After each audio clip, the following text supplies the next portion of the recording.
நம்மளுக்குள்ள ஒரு புரிதல்னு ஒன்று வேணும். அப்போ எனக்கான தேவைகள் வந்து பூர்த்தியாக ஆரம்பிச்சது. சில பேர்த்துக்கு வந்து கேட்டதும் கிடைக்கிது, கேட்டதும் எல்லாம் பண்ணுது. அவங்க கடுமையாக வேண்டுறாங்க, கடுமையாக வராது பண்ண. அதுக்கப்புறம் அவங்க அனுபவிச்ச சில கஷ்டங்களை எல்லாம் பார்க்கும்போது, ஐயோ அது அன்னைக்கு வாங்காமையே இருந்திருக்கலாம், அது அவங்க அன்னைக்கு அது செய்யாமையே இருந்திருக்கலாம் அப்படிங்கிற அளவுக்கு நம்மளுடைய எண்ணங்கள் வர்ற மாதிரி இருக்குது. நான் என்ன சொல்கிறேங்கன்னா, இது வரைக்கும் நீங்கள் கடுமையாக வேண்டுனதெல்லாம் ஓரமாக வச்சுட்டு இறைவனே நீங்கள் தாராளமாக, ஏன்னா வீட்டில் எப்போ தீபம் போடுறோம், தீபம் போட்டுட்டு நார்மலாக நீங்கள் எப்படி சாமி கும்பிடுவீங்களோ அது மாதிரி சாமிக்கு நல்ல வாசனை மிகுந்த ஒரு மலர் வைங்க. மல்லினா மல்லி, முல்லைனா ஒன்று வைங்க. ரோசா பூ வந்து பன்னீர் ரோஸ் தான் பேசு. அதை என்ன சொல்கிறது, ரொம்ப அந்த நீங்கள் ஆர்டிஃபிஷியலாக இல்லைன்னா ரொம்ப என்ன சொல்கிறது திக்கான இதெல்லாம் இருக்கும், அந்த பூக்களெல்லாம் கூட நீங்கள் தவிர்க்கிறது கொஞ்சம் நல்லது. அப்போ மென்மையான வாசனை நிறைந்த தேன்கூட்டு பூவு, அப்புறம் செம்பருத்தி பூவு, இந்த மாதிரி இதுகெல்லாம் வந்து என்னென்னா ஒரு விஷயங்களை நம்மளுக்கு பிரதிபலிக்கக்கூடியது. ஒரு இதில் இருக்கக்கூடிய மகரந்தங்கள் நம்மளை வந்து ரொம்ப ஆரோக்கியமான நிலையில் வைக்கும். இப்போ வாசமே இல்லாத ஒரு பூவை சுவாசிச்சுட்டு நீங்கள் போய் ஒரு வேலையை செய்யிருப்போம், நல்லா மனம் நிறைஞ்ச இடத்துல நீங்கள் ஒரு வேலை செய்யப்போ நிறைய வித்தியாசங்கள் இருக்குது. அதனால தான் இறைவனுக்கு வந்து அன்றாடம் மலர்கள் கொட்டி நிறைய அதில் வைக்கிறாங்க. இப்போ பார்த்தீங்கன்னா நிறைய பேர் அது முன்னாடி பவுலில் பூவெல்லாம் வைக்கிறாங்க, சரிங்களா? அப்போ அதில் வைக்கிற பவுலில் வைக்கிற பூ பார்த்தீங்கன்னா கண்ட பூவெல்லாம் வைக்க மாட்டாங்க. சரி, நல்லா ரொம்ப பிரைட்டாக நல்லா பார்த்தோன்னே அழகாக இருக்கிற பூக்கள் எல்லாம் வைக்கிறாங்க, சரிங்களா? அப்போது சில விஷயங்கள் அழகாகவும் அற்புதமாகவும் நம்மளுக்கு இருக்குது அப்படின்னு சொல்லும்போது அதில் கொண்டு போய்க்குங்க. இன்னும் என்கிட்ட இருக்கிற சில விஷயங்கள் என்னென்னா, நிறைய கெட்ட வார்த்தைகள்லாம் பேசி கொஞ்சம் சண்டை சச்சரவு இந்த மாதிரி கொஞ்சம் பிஹேவியர்லலாம் இருந்து அது வந்து என்னை ரொம்ப டிஸ்டர்ப் பண்ண ஆரம்பிச்சு, இன்னும் அதிலிருந்து இன்னும் கொஞ்சம் என்னை மாற்றிக்கிறதுக்கு நான் ரொம்ப முயற்சி பண்ணிட்டு வரேன். சில விஷயங்கள் புரியும் பொழுது நல்ல அனுபவங்களும் கிடைக்குது, நல்ல வழிகள் கிடைக்குது, நம்மளுடைய தன்மையும் உயருது, நம்மளுடைய தன்மையும் உயருது. நான் நேற்றோ மழை, நல்லா மழை, திடீர் மழை தான், மழை ரொம்ப பெஞ்சிட்டு இருந்துச்சு. என் பையனுக்கு ஒரு 20 ஃபோன் பண்ணியிருப்பேன், அவன் ஃபோன் அட்டன் பண்ணவே இல்லை. இதுக்கும் ஒன்று அவன் வீட்டில் தான் இருக்கிற டைம். அப்போது கூட நட்பும் இருக்கு இல்லையா, அப்போ அந்த மாதிரி எங்கேயோ போயிட்டானோ என்னமோ அப்படின்னு எனக்கு அந்த கோபம் வேற ஒரு பக்கம் இருந்தது. சட்டுன்னு ஃபோன் அவன் அட்டன் பண்ணோன்னு, ஏடா செட்டாக போயிட்டே நீ அப்படின்னு நான் கேட்டேன். பக்கத்தில் இருந்த பூக்கடைக்கார அம்மா என்னையா அப்படி திட்டினாங்க, மகனை பார்த்து நீ ஒரு வார்த்தை சொல்லலாமா பிடிக்கலாமா. என்னென்னா, எனக்குள்ளே இருக்கக்கூடிய அந்த கெட்ட அழுத்தமான அந்த ஆழ் மனசில் அந்த வார்த்தைகள் பதிஞ்சு யதார்த்தமாக கூட எனக்கு அந்த மாதிரி வார்த்தைகள் வெளியில் வர்றது, எனக்கு அந்த வார்த்தை ரொம்ப மனசு உள்ளறுத்தமாக என்னை வந்து இறைவன் ஒரு கேள்வி கேட்டுட்டார்.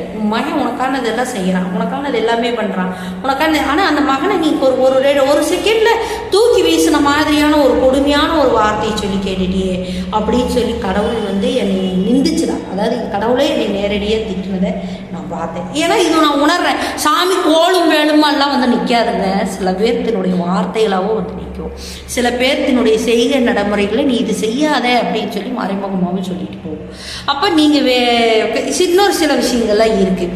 அப்போ இந்த மாதிரி இறைவனை இப்படி பார்க்கலாம். இன்னொரு விஷயம் என்னன்னு கேட்டிங்கன்னா, அந்த காலத்துலலாம் பார்த்தீங்கன்னா, அந்த காலம் இல்லை, வாசல் இருக்கிற எல்லாத்து வீட்லேயும் அப்போல்லாம் வந்து இந்த மாதிரி டைல்ஸு அந்த மாதிரி இது மாதிரிலாம் எதுவுமே கிடையாது.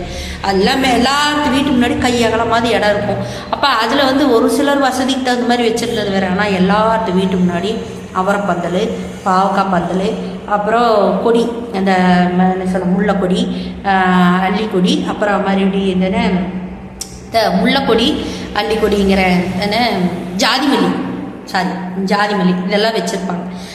ஏன்னா சிலதெல்லாம் நம்ம ஃப்ளூயின்ஸாக பேசும்போதும் சின்ன வார்த்தைகள் மாற்றம் வரும். அப்போ அந்த மாதிரி இப்போ கொடிகள்லாம் இருந்தது. அப்படி பூக்கும், அந்த வாசல்கிட்ட போனாலே இல்லையா அவங்க வீட்டில் பூ பூத்துருக்குதுப்பா அப்படி மணக்குதும்பாங்க. 8 ஊருக்கு அந்த பக்கம் இருக்கிற மாதிரி 4 வீடு 5 வீடு தள்ளி அந்த வாசனை மணக்கும். அன்னைக்கெல்லாம் அவங்க வீட்டில் குழந்தை உஞ்சி இல்லையா, கல்யாணம் முக்கியலையா, பேரம்பேத்தி பார்க்கலையா, எதுவும் பண்ணலையா. ஆனால் இன்றைக்கி வந்து அர்த்தமே இல்லாமல் மணி பிளான்ட் அப்படின்னு சொல்லிட்டு நம்ம அதுக்கு வந்து எவனோ ஒருத்தர் மணி பிளான்ட் வச்சாங்க. மணி பிளான்ட்டுக்கு வந்து இது இருக்குது, மணி பிளான்ட்லேருந்து உங்களுக்கு என்ன கிடைக்கிது அப்படின்னு சொன்னால் ஆக்சிஜன் கிடைக்குது, அது கிடைக்குது, இதுக்கு நான் 1000 விவரம் சொல்கிறீங்களே.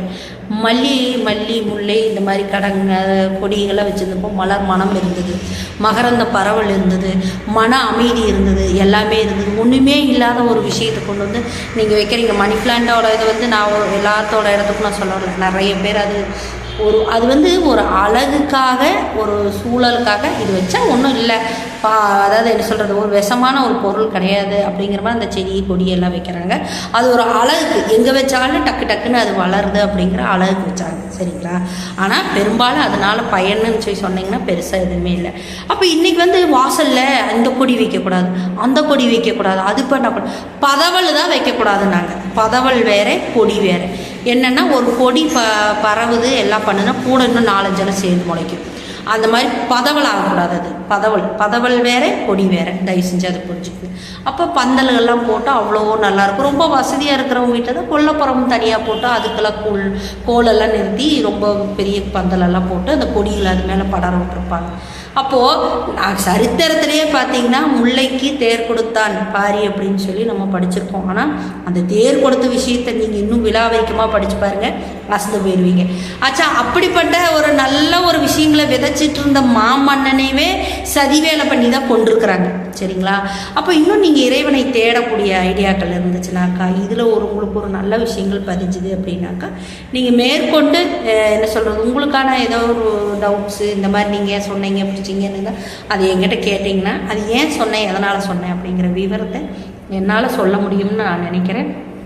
நிச்சயமாக உங்களுடைய வேண்டுதல்களை புனிதப்படுத்தி, உங்களுடைய வேண்டுதல்களையும் உங்களுடைய இறைவனுடைய நெருக்கத்தையும் ஆழப்படுத்தி அதனோட சந்தோஷமாக இருங்க. உங்களுடைய வாழ்க்கை நிலையை நல்லபடியாக நடத்திக்கங்க.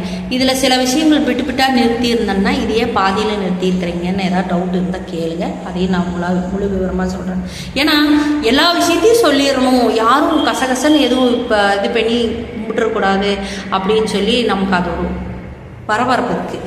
ரெண்டாவது இன்னொரு விஷயம், ஆன்மீக பெரியவர்கள்லாம் ஆன்மீகம் பேசினாங்க, ஆன்மீகம் சொன்னாங்க, அவங்களுடைய சொற்பொழிவுகள்லாம் கேளுங்க, தயவு செஞ்சு கேளுங்க. ஏன்னா தானான்னு ரோட்டில் போகிறவன் வர்றவன் இந்த கேமரா பிடிச்சிட்டு யார் வேணாலும் வீடியோ எடுக்கலாம், யார் வேணாலும் பதில் சொல்லலாம், நம்ம சொல்கிறதெல்லாம் இப்படி சொன்னோம்னா அப்படி சொன்னோம்னா கேட்டுருவாங்கன்னு சொல்லி மண்டையை கழுவுறவங்க நிறைய இருக்கிறாங்க.